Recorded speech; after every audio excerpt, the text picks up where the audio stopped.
માળી તારા ખોળા માથું, જાણે સ્વર્ગ જગનું આખું। મોટા મોટા ધાર્મિક સ્થળ બને છે। જે વખતે રામ મંદિર બન્યું એ વખતે પણ ઘણા ખરા લોકોએ વિરોધ ઉપાડ્યો હતો કે એ રામ મંદિરના પૈસાથી જો ગરીબ લોકોને આપ્યું હોત તો એ ગરીબ લોકોની ગરીબાઈ દૂર થઈ ગઈ હોત। તો એ વાત તો વાતની છે, પણ આજે આપણે વાત કરવી છે કે માતાના સાનિધ્યના અંદર કેમ ના પાડે છે કે કુખાર મેરડીના સાનિધ્યમાં આજ પછી અહીં આવવું નહીં। તો આપણે તમામ ભક્તોને આજે કહેવું છે કે તમે દુનિયાના સાનિધ્યના અંદર જજો, પણ મહેરબાની કરીને કોઈનો વિરોધ ના કરશો અને કોઈના પ્રત્યે અભાવ ગુણ ના લો, કેમ કે તમે તમારા સાથે જેને પણ માતાના સાનિધ્યના અંદર લઈ જાઓ છો એને પૂરો વિશ્વાસ છે માતાજી ઉપર અને એનું કામ થાય છે। તમને માતાજી ઉપર વિશ્વાસ નથી, તમારા કર્મના અધીન છો એટલા માટે તમને કામ નથી થતું, પણ એવો વિશ્વાસ તમે પોતે રાખતા નથી। તમે પોતે પણ જાણો છો કે મારા પેટના અંદર કેટલું પાપ હશે, તો હું મારા માતાના સાનિધ્યના અંદર જઈને પણ હું એવી અરજી કરું છું કે માં, જો તું મારું કામ કરે તો જ હું તને થાળી નારિયેળ આપીશ કે સુંદડી ચડાવીશ, ને તો નહીં આપું। મિત્રો, માં કોઈના બાપની નથી। જે પૂજા પાઠ કરે છે માતાજી એની છે અને માતાજી એની રક્ષા કરે પણ છે, માતાજી એનું કામ પણ કરે છે। જો તમારું કામ ના થતું હોય તો હું તમને બે હાથ જોડીને પ્રાર્થના કરું છું કે તમારા કર્મ આધીન તમારું કામ ના થયું એના બદલે તમે કોઈ બીજાને દોષ આપશો નહીં। મારે આ વાત એટલા માટે કરવી છે કે આજે આ બહેનનો એક પ્રશ્ન હતો। આ બહેનનું કહેવું હતું કે મેં પહેલાં દાસદના ગોગા મહારાજના ત્યાં માનતા રાખી હતી, એના પછી સુરાપુરા ધામ જે ભોળાતના અંદર જે સુરાપુરા ધામ છે ત્યાં જઈને મેં માનતા પણ રાખી, બાધા પણ લીધી। હવે કુખાર મેરડીના સાનિધ્યના અંદર 2 રવિવાર ભરું છું, 2 રવિવારથી મારું કામ થયું નથી। તો આજ પછી આ કુખાર મેરડીના સાનિધ્યમાં મહેરબાની કરીને કોઈ આવતા નહીં।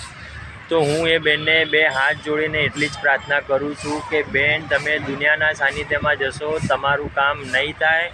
હું નથી કહેતો હું કાંઈ ભગવાન નથી, પણ આ પોતે માતાજીએ બધા જ ભુવાજી પણ એવું કહે છે કે જ્યાં સુધી તમારો વિશ્વાસ નહીં ટક્યો રહે ત્યાં સુધી તમે દુનિયાના દેવસ્થાન કરજો, પથ્થર એટલા પીર કરજો, પણ ભગવાન નહીં મળે અને ભગવાન તમારું કોઈ પણ કામ નહીં કરે। દુનિયાનો બાપ પણ આવશે તો પણ તમારું કામ નહીં અટકાવી શકે। તમારું જે કામ ધાર્યું હતું એ કામ થશે, પણ એના માટે આપણે પૂરેપૂરી તૈયારી હોવી જોઈએ।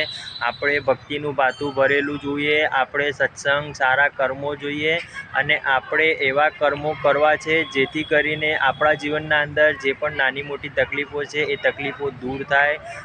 અને એ તકલીફોને દૂર કરવા માટે આપણે પુણ્યનું ભાતું ભેગું કરવું પડે। જ્યાં સુધી તમારું પુણ્ય ભેગું નહીં થાય ત્યાં સુધી તમારા જીવનના અંદર નાની મોટી તકલીફ તો રહેવાની જ છે। એટલા માટે મિત્રો, સારા કર્મો કરો, સારાનો સંગ કરો, સારા મિત્રો રાખો, કોઈ પણ પ્રકારની વ્યસન કરશો નહીં અને તમે દુનિયાના સાનિધ્યના અંદર જાઓ છો, જેટલો વિશ્વાસ ભુવાજી ઉપર રાખો છો એનાથી 10 ગણો વિશ્વાસ તમે તમારો પણ રાખો। કે હું એવો વિશ્વાસ રાખું છું કે અહીંયા આવીને કે મારા ઘરના અંદર જ જો માતાજીને હું અરજી કરીશ તો માતાજી મારું કામ કરશે અને માતાજી મારી અરજી સાંભળે જ છે અને સાંભળે જ, એ મારો જાત અનુભવ છે। દુનિયાના સાનિધ્યના અંદર એવા ઘણા ખરા મિત્રો, ભાઈઓ, બહેનો હું તમને બધાને જણાવું, એવા ઘણા ખરા લોકો છે કે જે કોઈ પણ સાનિધ્યમાં નથી જતા, ખાલી અને ખાલી ઘરના અંદર શિવશક્તિનો ફોટો રાખ્યો હશે તો પણ એ આજે મર્સિડીઝ BMW ગાડી લઈને ફરે છે। તો મિત્રો, શિવશક્તિ માતાજીએ એમને નથી આપ્યું, એમને કર્મના આધીન એમને મળ્યું છે। માતાજી એમને પણ આપે છે, માતાજી તમને પણ આપે છે, પણ તમે એવો વિશ્વાસ નથી રાખતા, તમે એવું સત્કર્મ નથી કરતા। જે દિવસે તમારું સત્કર્મ ઉગી નીકળશે એ દિવસે તમારે કોઈ પણ જગ્યાએ માંગવું નહીં પડે, ભગવાન તમારા ઉપર 100% મહેરબાની કરી દેશે। એટલે આજ પછી તમે દુનિયાના સાનિધ્યમાં જાઓ એના માટે હું ના નથી પાડતો, પણ કુખાર મેરડીએ ચોખ્ખા શબ્દમાં સાનિધ્યના અંદર કીધું છે કે મારો વિરોધ જો અહીંયા આવીને કરે, એમને પ્રવચનના અંદર એમ પણ કીધું હતું કે મારા સાનિધ્યના અંદર એવા જ માણસો આવજો કે જેને ખરેખર માં મેરડી ઉપર વિશ્વાસ હોય। મારા ઉપર વિશ્વાસ નહીં હોય તો ચાલશે, પણ માં મેરડી ઉપર વિશ્વાસ હશે અને એની ઘરની કુળની દેવી ઉપર વિશ્વાસ હશે તો એને કોઈ જગ્યાએ ભટકવું નહીં પડે, એના બધા જ કામ થઈ જશે અને સારા કર્મો કરવા છે। ગઢ પાવાની દેવીમાં કાળકાના મંદિરે જાઓ કે મારા દાસદના ગોગા મહારાજના મંદિરે જાઓ, મારી બારેજાની ખુખાર મેરડીના સાનિધ્યમાં જાઓ કે મારા સુરાપુરા ધામમાં જાઓ, દુનિયાના સાનિધ્યમાં જાઓ મિત્રો, પણ હું તમને એક વાત કહી દઉં, જે પણ સાનિધ્યના અંદર જે પણ ભુવાજી પાસે તમે જાઓ છો, તમારું દુઃખ દૂર લઈને, તો જેટલો વિશ્વાસ તમને ભુવાજી ઉપર હોય છે એનાથી 10 ગણો વિશ્વાસ તમારે એના માતાજી ઉપર, તમારી ગણની કુળની દેવી ઉપર રાખશો. આ દેશ વિદેશના ભક્તો જે દેશ વિદેશના ભુવાજી લોકો પાસે જાય છે અને મંદિર પ્રાર્થના કરે છે, દોરા ધાગા બધું જ કરે છે, તો આપણે એક જ વિશ્વાસ રાખવો છે કે આપણે જ્યાં સુધી પોતાના મનથી નહીં માનશું કે આ દેવી શક્તિ છે, આ ભગવાન છે અને આ ભગવાન બધાનું કામ કરે છે, તો આપણું પણ કરશે.